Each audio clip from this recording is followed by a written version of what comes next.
Member of New York Bar, former Assistant General Counsel, Office of Alien Property Custodian. Executive Order number 9095, 7 Fed Regulation, Federal Regulation 1971, 1942, as amended by Executive Order number 9193, 7 Federal Regulation 5205, 1942. Although the order was completely rewritten by the amendment, it is commonly referred to as Executive Order 9095 as amended. It will be herein referred to simply as Executive Order. A further and more recent amendment by Executive Order number 9567, 10 Federal Regulation 6917, 1945, will be treated separately. Now, there's an importance as to why I'm going into the Trading with the Enemy Act. All right. And this video here is going to help you understand the classifications that they have for enemy and ally of an enemy, so you can understand what you may or may not wish or want to do with this information, such as contact the Treasury Department, contact the Attorney General's office, make contact with the Office of the President of the United States, and make contact with the Secretary of the State. All right. 2. This jurisdiction was exercised under the famous freezing order. What are they freezing? They're freezing and barring your right of remedy, your redress of grievance, if you will, to offset and discharge things, because they're not sure who's friend and who's a foe. All right. In the 40s and 50s, they came out with this Communist Manifesto and said that the United States is a communist organization. So think about that as you retain this information. This jurisdiction was exercised under the famous freezing order, originally issued as Executive Order number 8389, 5 Federal Regulations 1400, 1940, under subsection 5B of the Trading with the Enemy Act of October 6, 1917. Now remember, in 1933, the 73rd Congress, Volume 77, Part 1, clearly articulates how they made the amendment to the Trading with the Enemy Act of October 6, 1917, and subsection 5B, all right? As amended prior to December 18, 1941, 40 Stat 415, 50 USCA, United States Code Annotated, APP subsection 616, 1914, Executive Order number 8389 has since been frequently amended. It was rewritten in its present form, subject to subsequent minor amendments, by Executive Order number 8785. 6 Federal Regulation 2897, 1941, and is referred to as Executive Order 8389 as amended. Now, you're probably wondering why I'm talking to you about executive orders, all right? And it's important to understand the Reorganization Act of 1871. If you don't understand what happened during the Reorganization Act, when Congress adjourned sine die without a time to reconvene, and the president decided to reconvene, Abraham Lincoln decided to reconvene the Congress under an executive order, the president of the United States then became the commander-in-chief of the world's largest standing army. All right, so that's what's important to comprehend about that. That's why these executive orders have so much force, weight, and effect. Essentially, it's all underneath executive order, which is under the executive branch. That means the Congress, the judiciary, and the executive branch are all under the same branch, which is, or the legislature, excuse me, are all under the same branch, which is the executive branch. Okay. For a complete documentation of the various amendments and rulings, regulations, interpretations, licenses, etc., issued thereunder, see United States Treasury Department document pertaining to foreign funds control, June 15th, 1945, and supplements United States Government Printing Office. All right, so the GPO Styles Manual. Last time the GPO Styles Manual was refurbished was in 2016, I believe. In fact, I know that for a fact. Hereinafter referred to as documents. For discussions of the various legal aspects of foreign funds control, see brief of the Treasury Department as amicus curia. So it's an amicus curia brief created by the Treasury Department in commission for Polish relief versus Banka National and Ramani, Rumaniei,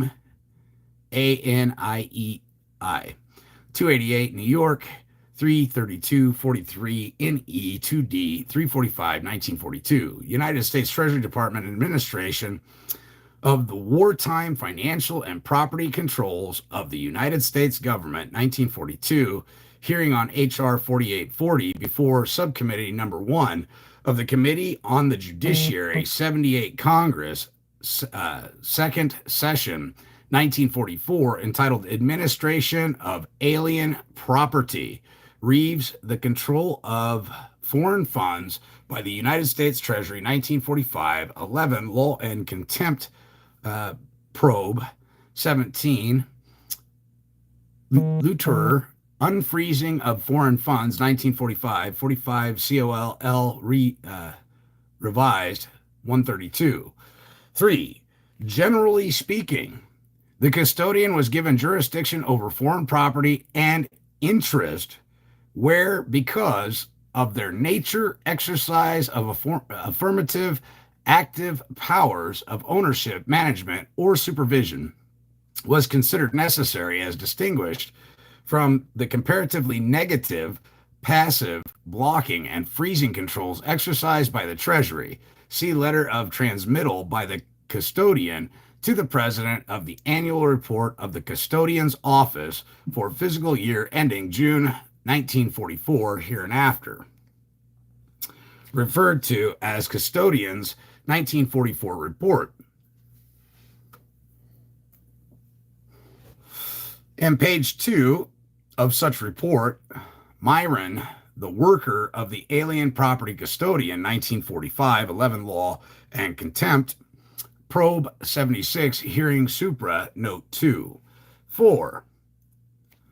Section 2 of the executive order reads, the alien property custodian is authorized and empowered to take such actions as he deems necessary in the national interest, including, but not limited to, the power to direct, manage, supervise, control, or vest with respect to listing the various types of property, italics added.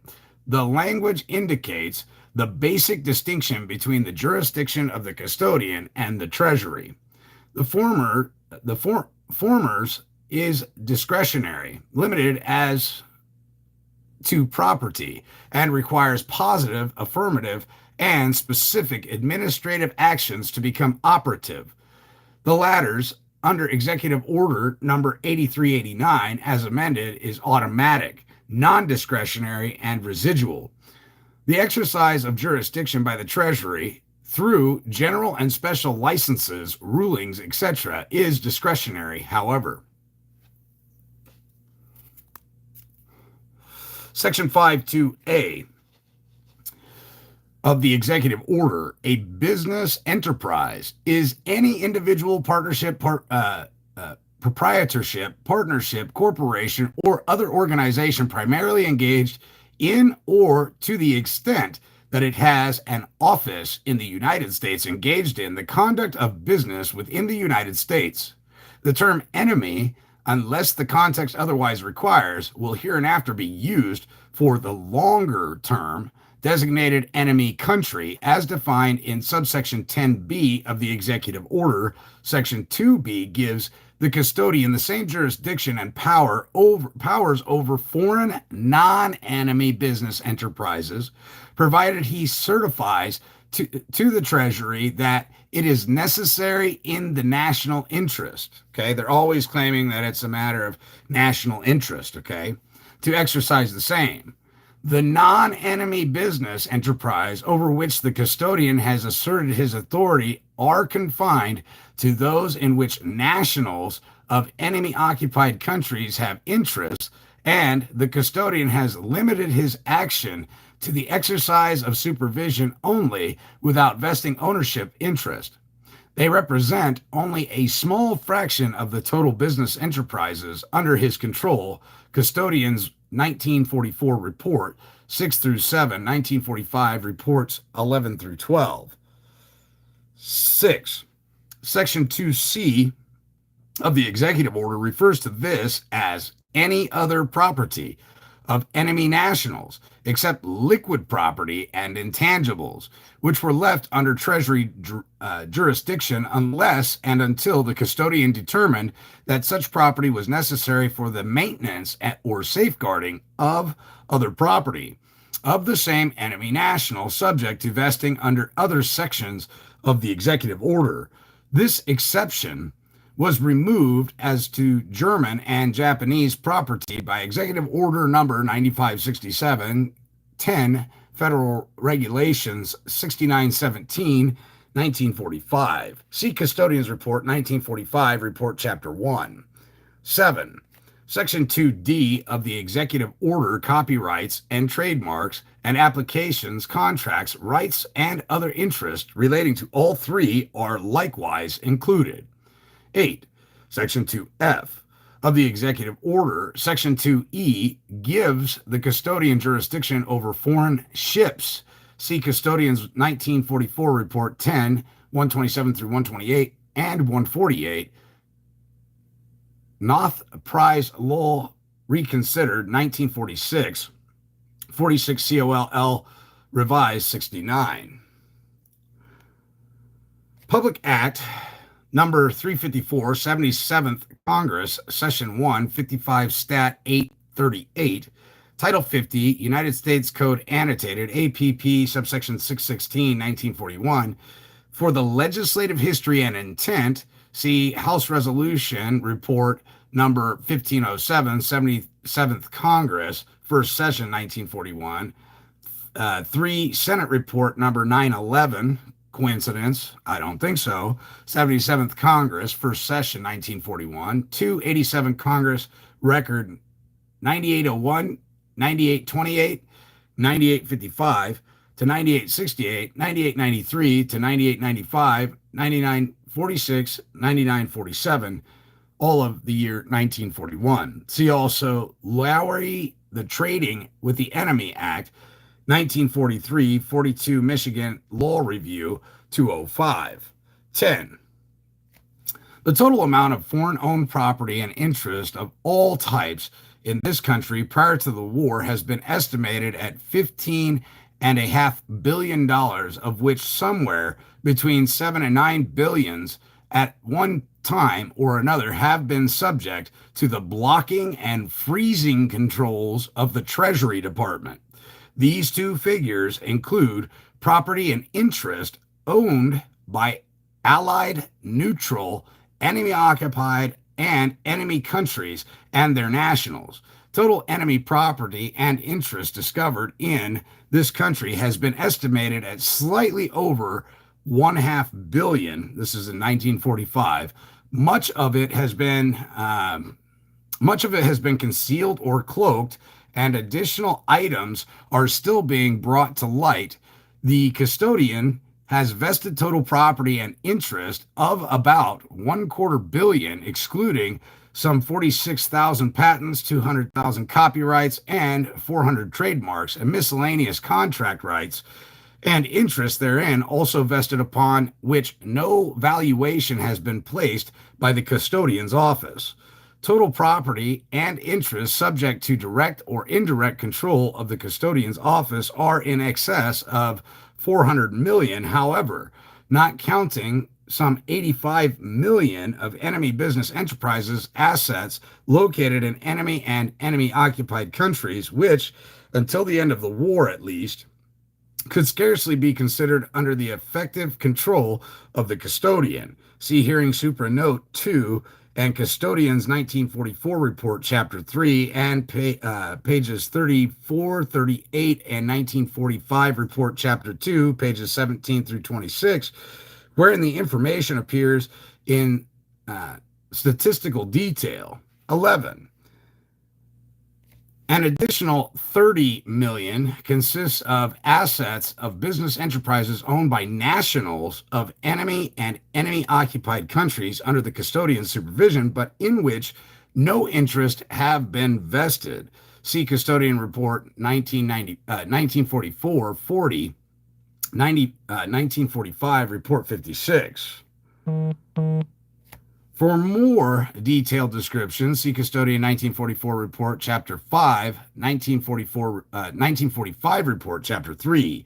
Total value of property of all kinds seized by custodian of World War I was approximately $500 million.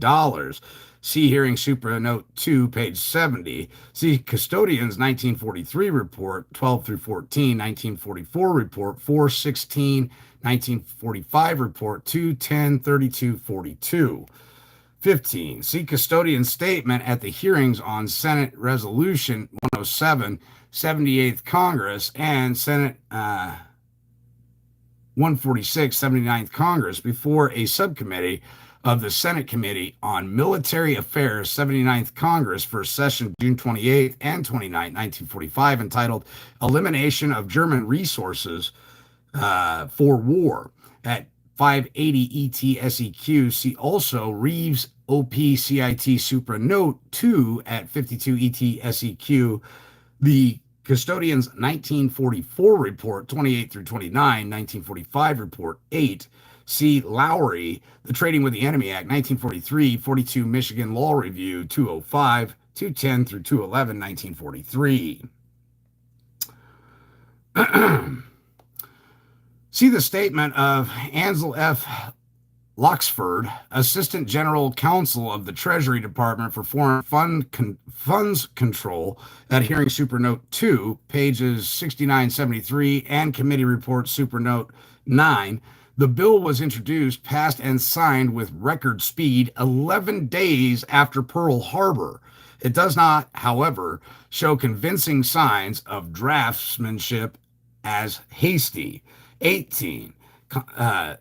McNulty, see McNulty, Constitutionality of Alien Property Controls, 1945, 11 Law and Contempt Probe, 135.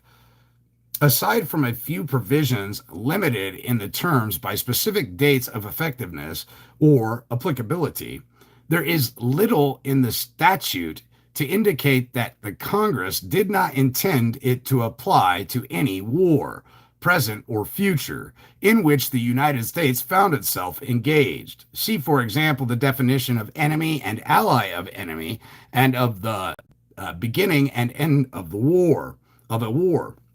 In subsection 2, the blanket legislative prohibition in subsection 3, the provisions for the custodian in subsection 6, and the substantive powers given the custodian in subsections 7 and 12. Markham versus Cabell, 325 U.S. 847, 1945, and Lowry, OP-CIT Supra Note 9 at 216 through 220. For a relatively brief period, the administration of enemy patents in World War I under subsection 10 of the Trading with the Enemy Act was delegated to the Federal Trade Commission. Subsequent amendments to subsection 7C and 12 of the Act, however, authorized the custodian to seize and dispose of such patents.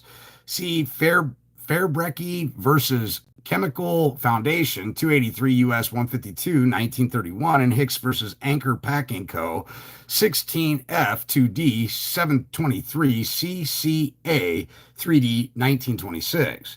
General licenses by the President under subsection 3A of the Trading with the Enemy Act, December 13, 1941, appearing in documents OP-CIT Supra Note 2, page 3, subsection 3 and 12 of the executive order.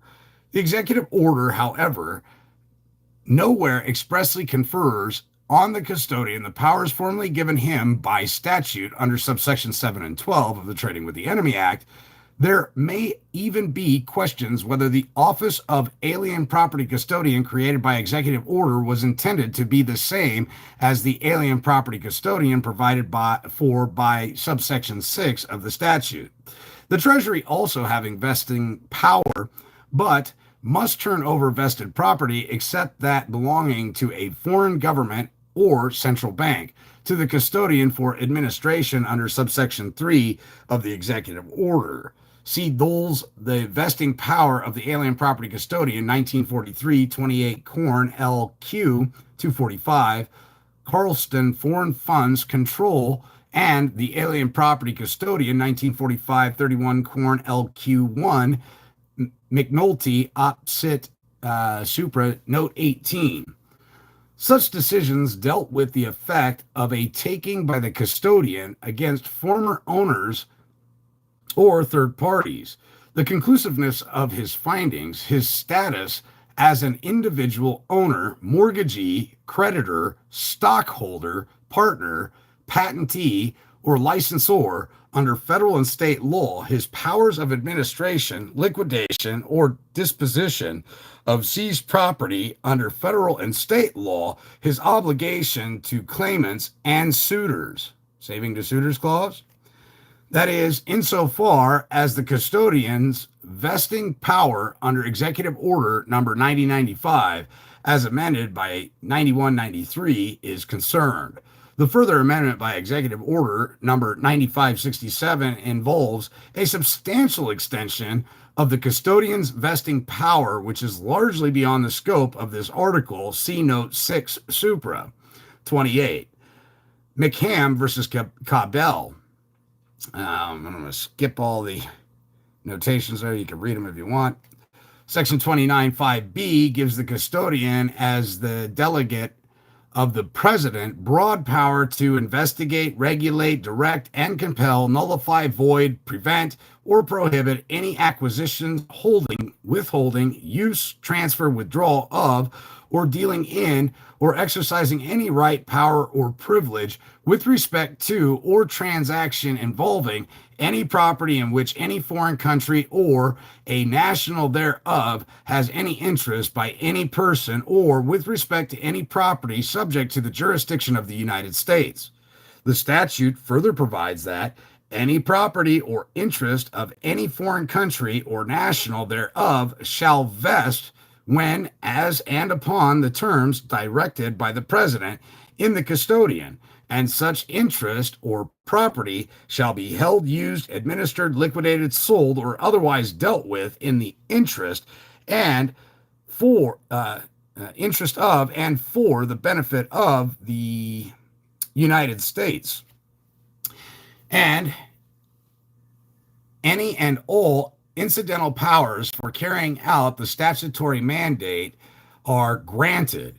The keeping and rendering of records and reports under oath and the production of books and records, but probably not the testimony of witnesses, may be required, and complete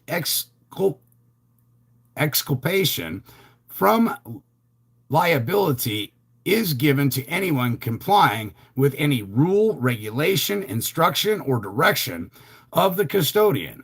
A similar exculpatory provision appears in subsection 7E of the old Act, American Exchange Bank versus Garvin, 273 Fed 43, CCA 2D, 1921. 30. See Committee Report on Congressional Records, Supernote 9.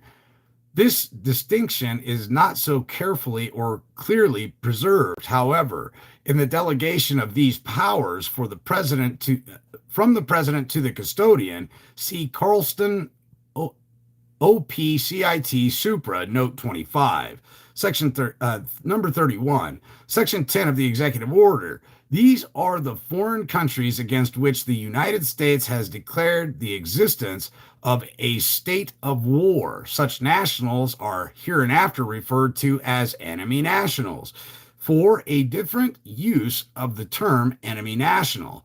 In connection with trade or communication, see Treasury General Ruling 11, Documents 25, for limited cases where the custodian's jurisdiction extends to property or interest of foreign non-enemy nationals. See Notes 5, 7, and 8 Supra.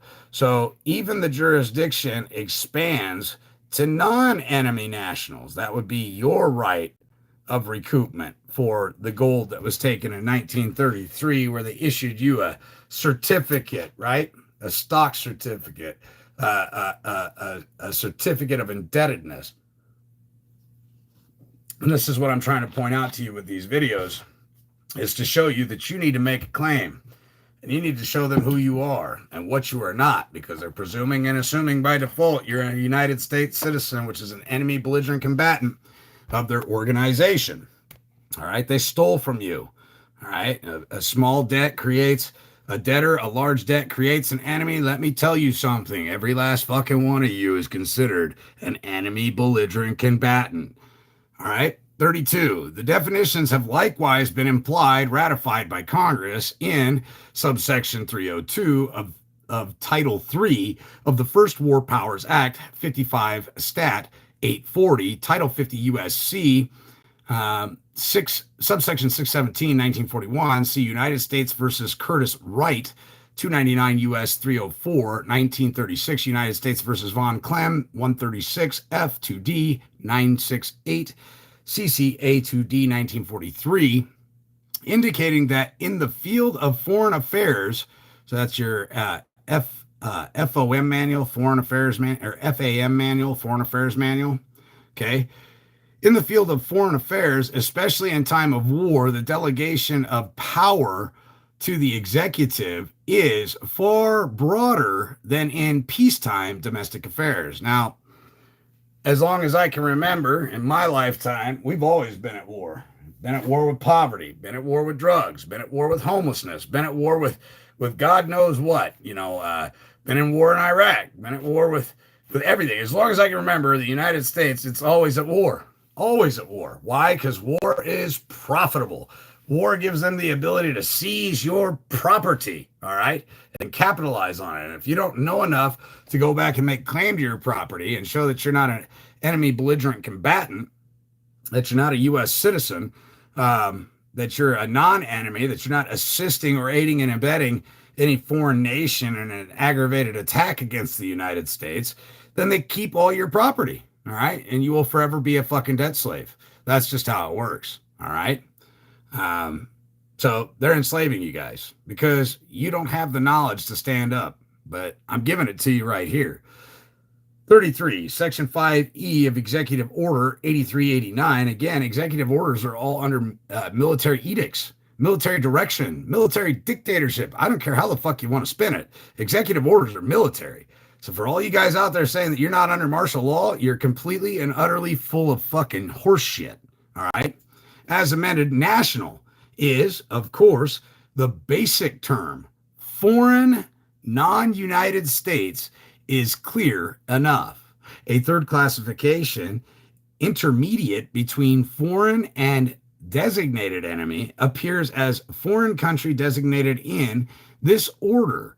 In subsection 3, a still different classification, that of designated national, is used by the custodian in his general orders 5, 6, and 20. 7 Federal Regulations 6199, 1942, and 8 Federal Regulations 1780, 1943. This is where it gets good.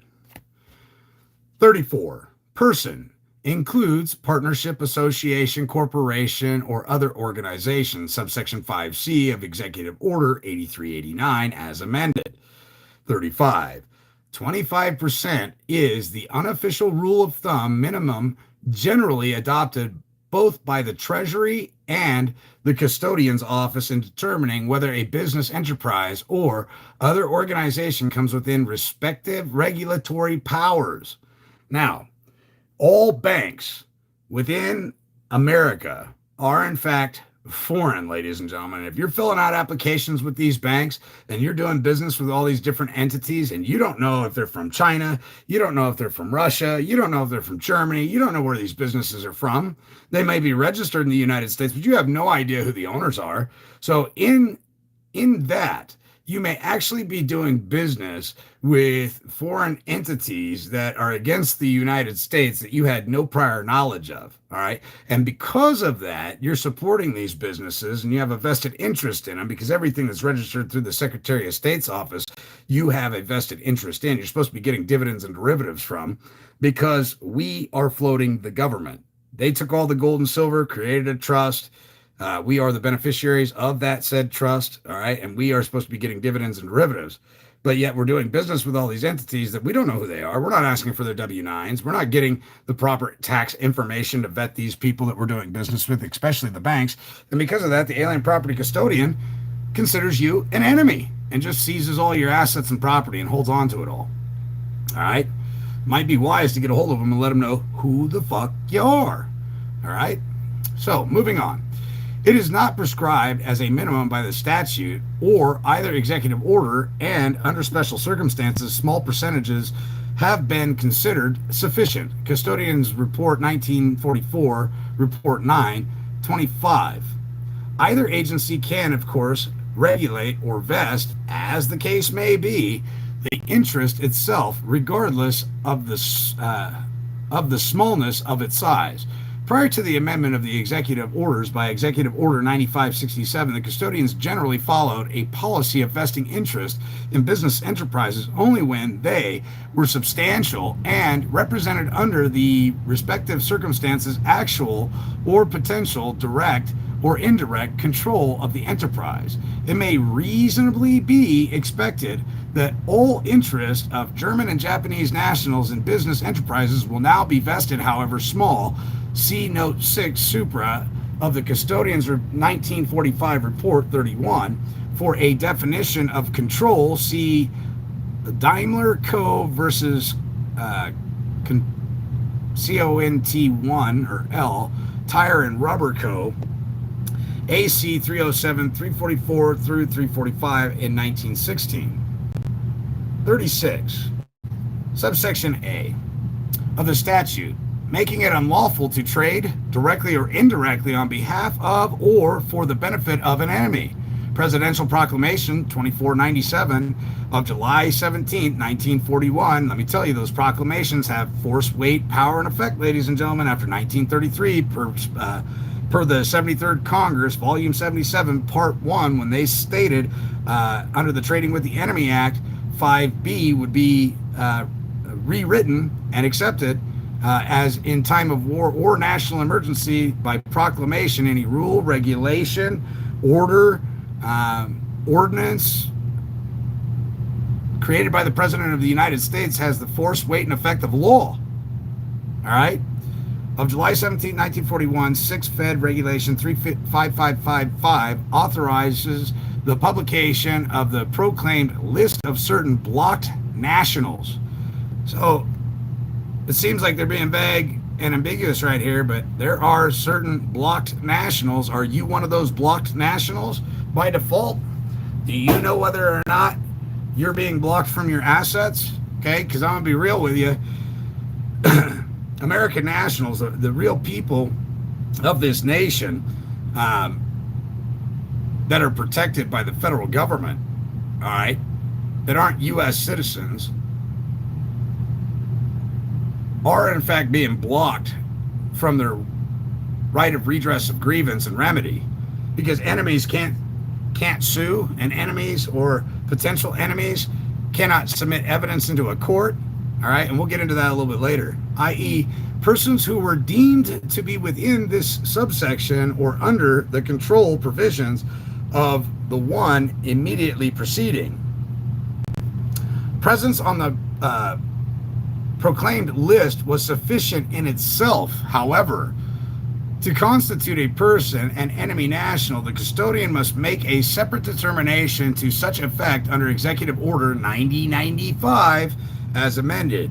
He has not usually done so with proclaimed nationals unless special additional circumstances existed.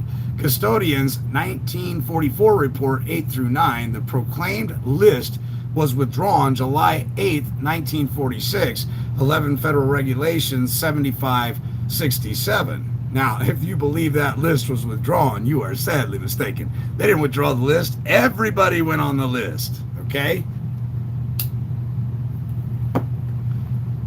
And this is shit you should have learned in high school and grade school, but they didn't want you to know this because it's far better to rob, loot, plunder, and steal your assets for you not knowing what to do. It's far more profitable to leave you ignorant to the fact, all right? So, let's get to the next part. 38 CF subsection 7C of the statute, 39 section 10A of Executive Order 9095 7 Federal Regulation 1971 as amended by Executive Order 9193 7 Fed Regulation 5205. It seems fair to assume that the phrase within an enemy occupied country in this section is limited to presence there during the actual period of enemy occupation. The executive order has no separate classification for persons resident in enemy occupied territory. The custodian has tended, however, to treat them as a group. All right. See Custodian's 1944 report 6 through 7, 1945 report 6, 7, 13, and releases by the custodian under APC, Alien Property Custodian General Orders number 5 and number 6, 7, Federal Regulation 6199, 1942, and 8 Federal Regulation 1780 under 1943. The new definitions are to be compared with the simpler, narrower, and less flexible ones in the older statute. Enemy, they're dependent on residence, doing business, or incorporation within enemy or enemy occupied territory. Beyond that, the president could proclaim as enemies only individuals who must be natives, citizens, or subjects of enemy countries, United States citizens, residents in the United States, and corporations organized in the United States were allegedly excluded, but they weren't. Trading with the Enemy Act of 1917, subsection 21AC, the same definition applied to, this is going to be Latin, matus mutandis, to ally of enemy, and subsection 22AC, enemy includes United States citizen residents in enemy territory. Conn versus Garvin, 263 Fed 909 915 DC, New York, 1920. And under the wording of the United States, under the wording of the statute, United States citizen residing in enemy occupied territory as well. The shortcoming of the old definition under present conditions are pointed out in Lowry, Enemy under the Trading with the Enemy Act, 1943, 42 Michigan Law Review, 383, 387, and note, 1942, 51 Yale Law Journal, 1388. See also matter of Beering and matter of Klotz and North American Investing Co. Financial Determination of Alien Property Custodian, Vested Property Claims Committee, December 1943 to March 1946, U.S. Government Printing Office 24108. 41, supervision is the normal form adopted by the custodian for the exercise of his regulatory non-vesting powers over specific property, interest, or enterprises. 42. The vast majority of these orders are two types, vesting orders and supervisory orders, hereinafter referred to as VO and SO, respectively, with number, name, and Federal Register citation. These orders are clearly in the language of subsection 5B and the executive order rather than that of subsection 7C of the statute. 43, Section 7, Federal Regulations Act, 49, Stat 502, 1943, 44, United States Code Annotated, subsection 307, 1945, Alien Property Custodian, APC, General Counsel's Opinion, F1, July 22, 1942, for reasons not entirely apparent, supervisory orders and termination orders terminating supervision are not published in the Federal Register. Custodian's 1944 report 12N. 44. C.F. Miller versus Rouse, 276 Fed 715 SD New York, 1921, and Miller versus Lautenberg, 239 New York, 132, 145 NE 907, 1924. Alien Property Custodian, APC General Order 33, 10 Federal Regulations 1363 provides, in effect, that vesting orders are effective when filed with the Federal Register, and that actual notice of the order by service or otherwise constitutes notice that the custodian has undertaken supervision of the vested property or interest, and that the property or interest vests in the custodian as of the time of the filing with the Federal Register. Ladies and gentlemen, where do you think your birth certificate is registered? That's right, with the Federal Register. After it goes through probate, through the state registrar's office, it is registered with the Federal Register. And who do you think has vested interest in that? That would be the Alien Property Custodian under APC General Order 33, 10 Federal Regulations 1363. All right? That's why I'm pointing all this shit out to you guys. Now, there are a lot of people out there who say, this is all horse shit. I shouldn't have to do anything. Then don't. I don't care. It's not my business whether you do or don't. I mean, go belly up to the bar at 5:30 and believe you're free. That's your fucking business. I don't give a shit what you do. If you want to be a U.S. citizen, I have no animosity to you. Be a U.S. citizen. I'm all fucking for it. Pay your taxes and do your thing, all right? However, if you have a vested interest in comprehending what has happened to you and claiming your estate and reaping the benefits as a beneficiary, well, then I encourage you to follow me down this path of the alien property custodian holder and where it's located and who you need to be communicating with. All right. Hunter versus Central Union Trust Co. I'm not going to read all these. Ordinarily, the courts do not distinguish between findings and determinations. American Wine Co. 8 Fed Regulation 14868, Executive Order subsection 10A, residence apparently means more than merely physical presence. All right. So when we're reading all these cases and we're seeing these they're giving us little hints here and there as to, everybody thinks a resident is a lot, block, parcel ID number, zone improvement project number, easement, and address where you're located and purportedly living. But here you're seeing a court case that's clearly saying that is not necessarily the case. All right. A resident could be where you filled out your last application to open a bank account. You could be in bed with the enemy and never even know it. That's the importance of communicating with the alien property custodian, your attorney general, and letting them know what you're doing. Registered in the name of a Swiss natural beneficiary, beneficially owned by German resident, Executive Order subsection 10AI. See Executive Order subsection A 10A2. The custodian may also vest or cut off the interest of unknown enemy nationals. Are you unknown? Have you let them know who you are? Have you let them know that you're not an enemy? That question is to be yet decided and answered only by you, right? Have you taken the proper steps to notify them? Alien Property Custodian, General Counsel Opinion, APC, General Counsel's Opinion, F8, October 22nd, 1942. The executive order speaks nowhere of the necessity for findings by the custodian, but only of determinations. See subsection 2, 2B, 2C, 5, and 10. 51. Shares vested, no factual findings of residence or ownership were made. The deficiency was subsequently remedied, however. VO 2843, Republic Filters, Inc., 8 Fed Regulation 1752-8.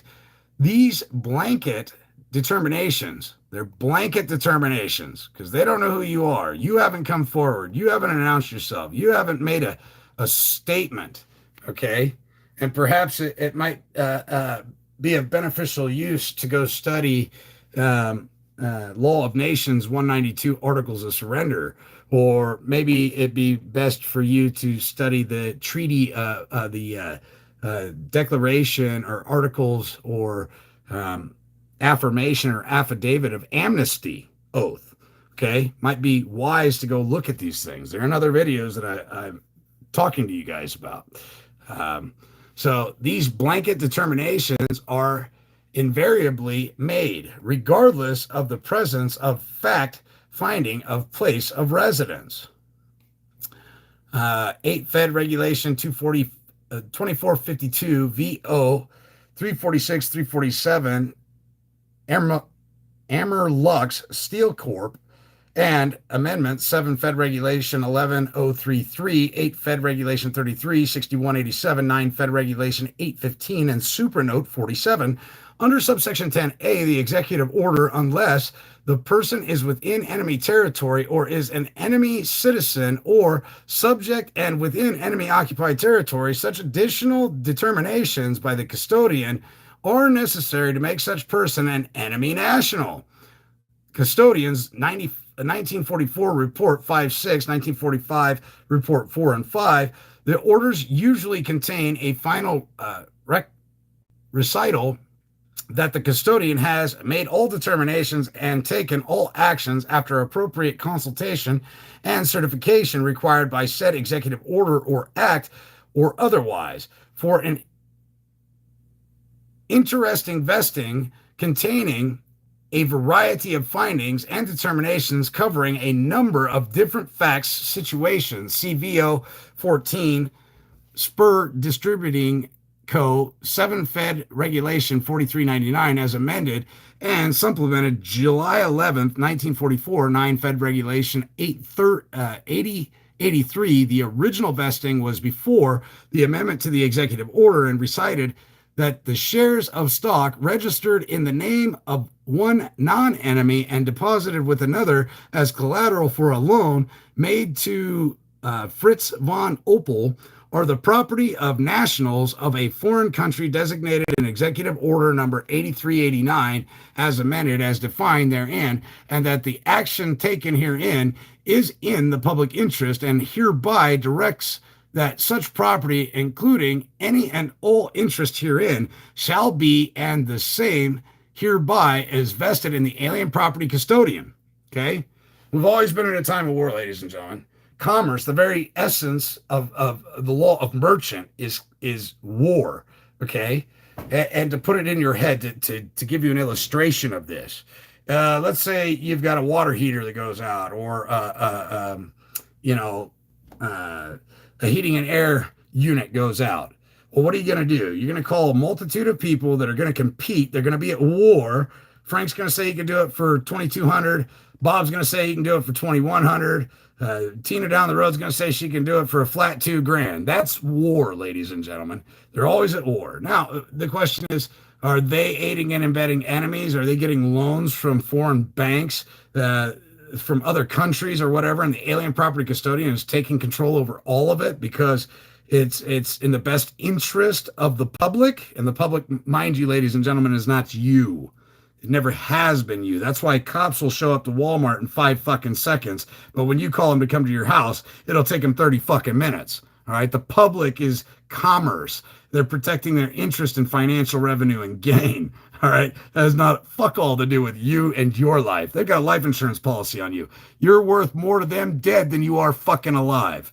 Okay, so with that, I hope this helps you understand some things. When we come back, we'll get back into the amendment made, detailed findings and determinations concerning residence, beneficial ownership, and control by various persons, including an internee and a Swiss corporation. Almost every situation envisaged by the executive order as amended. The vesting of the stocks, including any and all interest therein, was repeated. All right. So we'll see you when we come back.